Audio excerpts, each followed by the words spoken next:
have 5 seconds to get off my land. No. No! No. No! Stop! Let me... No.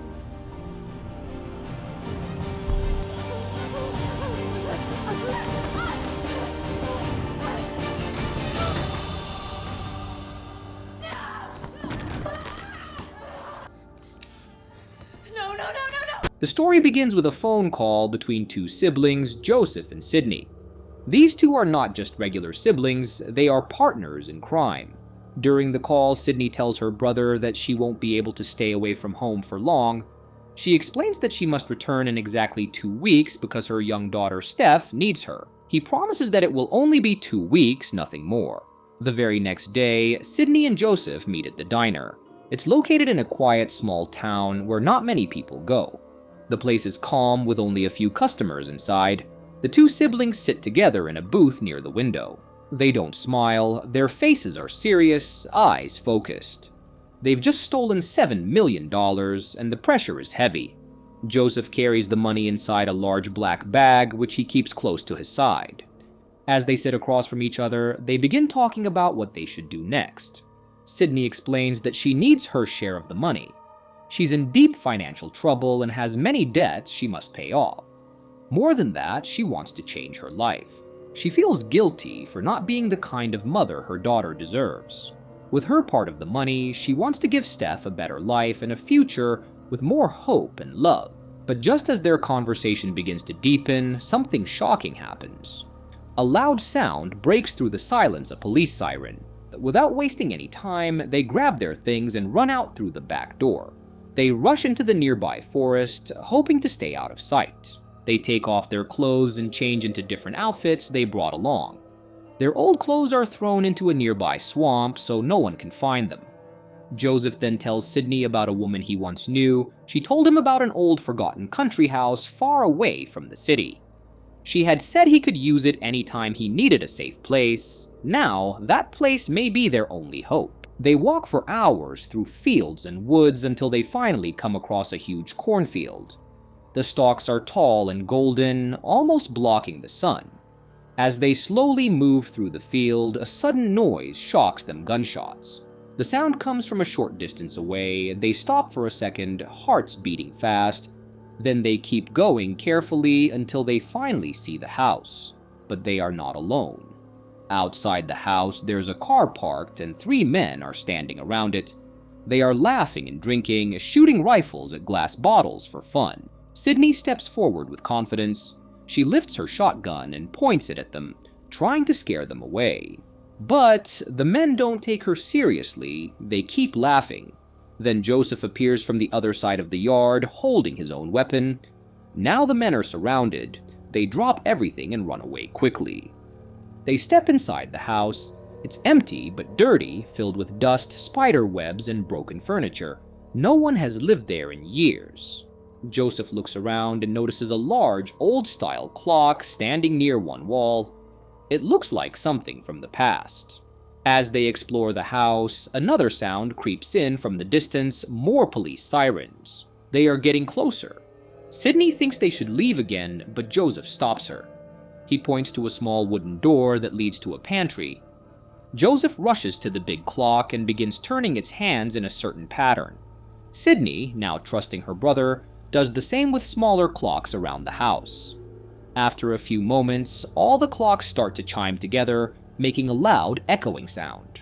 With perfect timing, Joseph opens the pantry door, and both of them step inside. They shut the door tightly behind them. Joseph pulls out a small old notebook with instructions written by hand. He tells Sydney to use the antique telephone in the pantry and dial a special number. She must read a short message exactly as written in the notebook, and then hang up immediately. Even though she is nervous, Sydney does what her brother says. Right after that, everything goes silent. The air feels still and the light disappears. They wait a few seconds in complete darkness. Finally, Joseph opens the pantry door again. What they see leaves them in shock. The house is no longer dirty or broken, everything is clean and beautiful. The furniture is in perfect shape, the floors shine and the air feels fresh. It's like they've traveled back in time. Joseph winds the clock on the wall, just as the notebook says. Sydney walks around slowly, not believing what she sees. Joseph then reminds her of the rule: they must stay inside the house for exactly 14 days. No one can see them. No one must know where they are. On the first day, they rest. Joseph walks around the land outside to study the area and make sure it's safe. Sydney takes a warm bath and finds some vintage dresses in the closet to try on. For once, she feels calm. The next day, they cook together and eat on the porch. They talk for hours, something they haven't done in a long time. They open the bag and count the money again, $7 million. They talk about what they want to do with it. As the days go by, the siblings begin to explore the house more. They look at old paintings, dusty books, and strange decorations. They even practice shooting with the rifles, keeping their skills sharp. Time moves slowly, but they remain safe. One quiet evening, while sitting inside the strange old house, Sydney starts a conversation with Joseph. They begin talking about the odd items they've seen lying around the house since they arrived. She points to one object in particular, something long and sharp with a hook on one end. Soon the topic changed. They begin to talk about their relationship as siblings and how things were when they were younger. Joseph becomes serious. He looks at his sister with sad eyes and quietly tells her that he feels guilty. He feels he didn't show her enough love or care when they were kids. He had been distant and cold, and now he regrets not being there for her when she needed him the most. Sydney listens without interrupting. Then, with a small smile, she tells him that her life hasn't been all bad.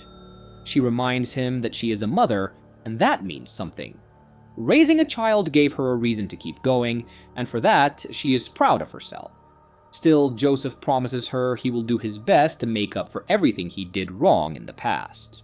As they talk more, Sydney starts to get curious about the house and more specifically about the woman who gave Joseph the mysterious notebook and told him about this hidden place.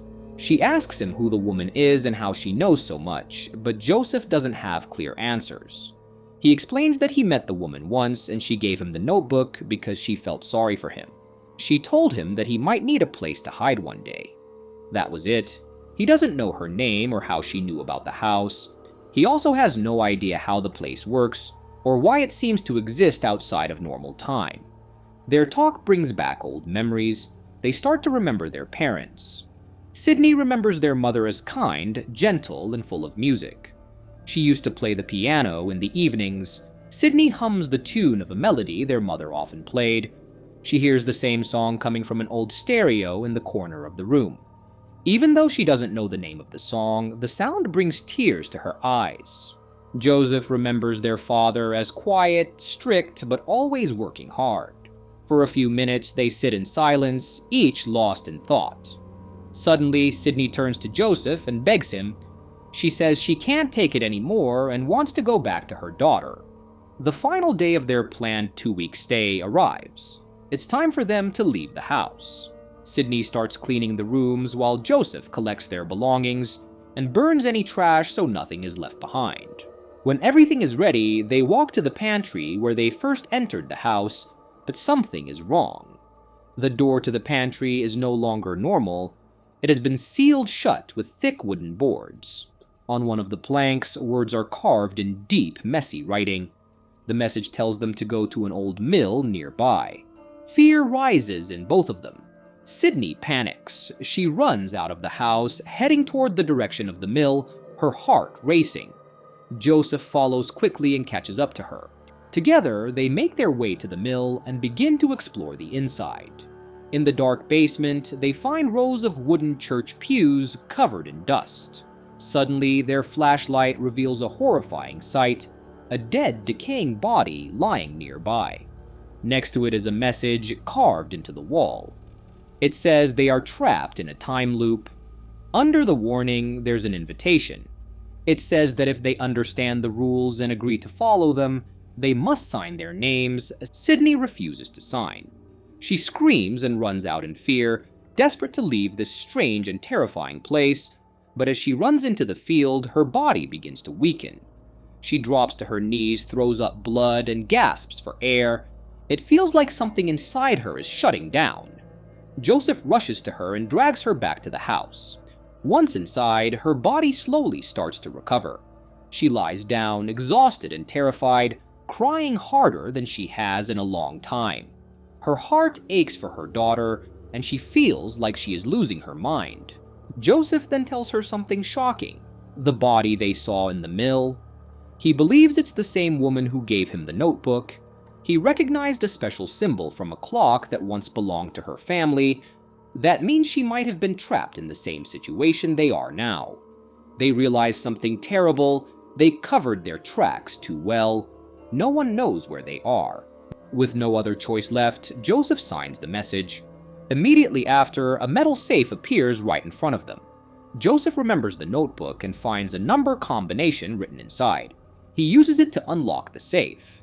Inside, he finds a small tape recorder and another note. This one tells him to speak into the recorder, then close the safe. Doing this will create a connection with someone who can hear them. Joseph follows the instructions. After he records his message, he plays it back. A strange voice answers. The voice says they are not supposed to be on the farm. It claims to know about the stolen money. Sydney, hearing this, offers to give away some of the money if they'll just let them go. But the voice goes silent again. Joseph thinks they might be talking to someone from the future. Sydney tries to use the recorder too, copying what Joseph did. The voice comes back. This time, it says their presence on the farm is dangerous. They are upsetting the balance of the strange forces that control the land. It warns that they may need to be erased, but Joseph doesn't believe it's over yet. If someone wanted them dead, they would be gone already. He thinks whoever is behind this wants something from them. Eventually, the voice reveals a condition. It says that if Joseph and Sydney want to survive and return to their original time, they must stay on the farm and wait. A stranger will come. When he does, they must kill him and destroy his body. Only then will the mysterious group help them return to their normal lives. Joseph and Sydney return to the house in silence. Once inside, Sydney becomes extra cautious. She checks every corner, every storage space, every cupboard, and every drawer. She even opens the refrigerator again. Everything is still there, plenty of food, bottles of alcohol, and supplies. Sydney decides they will stay here as long as they need to, but they will not relax. She wants to stay alert. She plans to watch every path that leads to the house. She wants to make sure they are never surprised again. Even though she feels like they are stuck forever, she refuses to give up hope. Deep inside, she still believes they can escape. Joseph suggests that they take turns keeping watch. That way, one of them can rest, while the other keeps an eye out.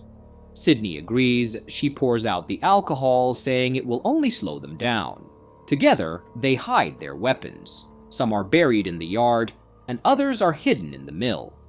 Joseph takes the first watch. He stands by the window, staring outside. Sydney explores the house again. She stops to look at the old portraits and photos on the walls. She studies them closely, searching for secrets or clues. Later, they switch places. Joseph goes to rest while Sydney walks around the property, scanning the land for anything unusual. Time passes slowly, the days into weeks, the weeks turn into months. Almost a whole year passes by. Through all this time, they manage to survive. The fridge continues to provide food. The house stays warm and clean. They fall into a routine. Sydney spends her days reading old newspapers and magazines. She watches black and white shows on the TV. She even practices using the bullhook, trying to master it. In the evenings, she builds small campfires in the yard, maybe for warmth, maybe just to feel human again. The next afternoon, she tells her brother about a discovery she made. While exploring the mill, she found a box filled with old photographs.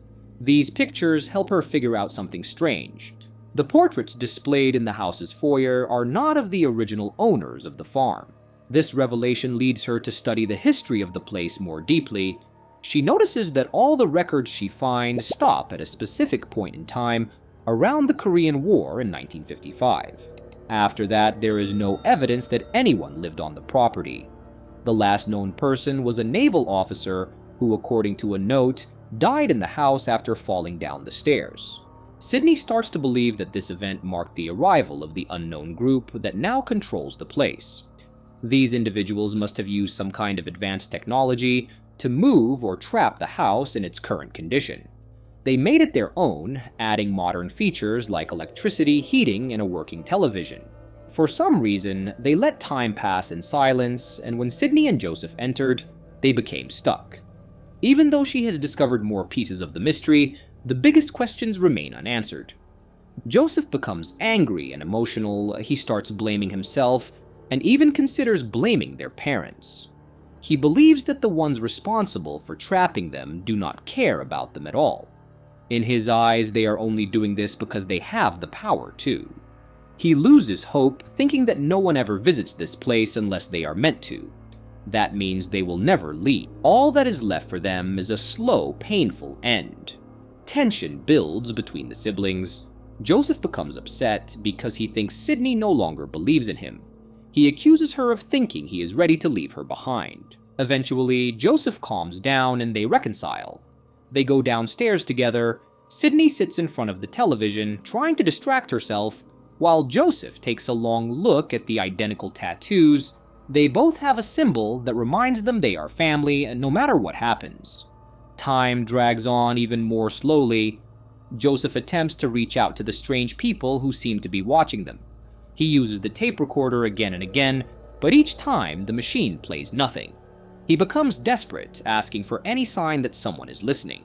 But still, there is only silence. Then something unexpected happens. A stranger appears on the farm. From a distance, he watches Sydney through binoculars, then begins walking toward the house with a gun in hand. He gets ready to shoot. Fortunately, Joseph notices the danger and reacts quickly. He manages to warn Sydney. Just in time, the bullet misses her. The hooded stranger turns his weapon toward Joseph and fires again, but Joseph escapes into the house. Now the two siblings try to hunt down the intruder, but the man disappears. Joseph tries a different strategy. He sneaks around the property, aiming to reach one of their hidden weapon stashes in the field. But before he gets there, the intruder shoots at him again.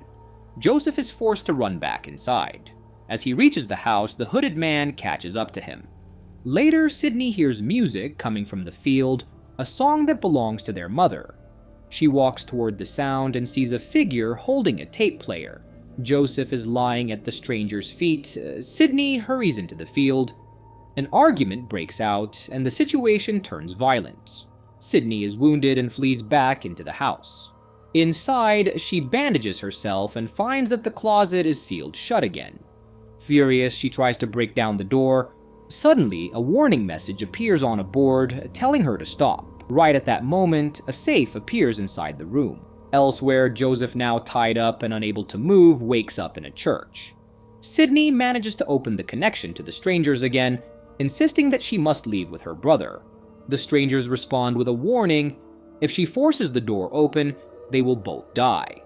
Then, the visitor notices Joseph reaching for his hidden gun and attacks him. One of the strangers says they can't let the visitor escape. Sydney brings up the song she heard, thinking it might be her mother. But the strangers are firm in saying the visitor has no connection to their mother.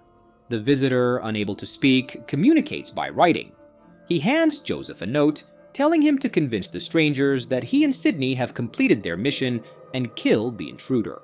Meanwhile, Sydney is pressured to reveal everything she knows about the visitor.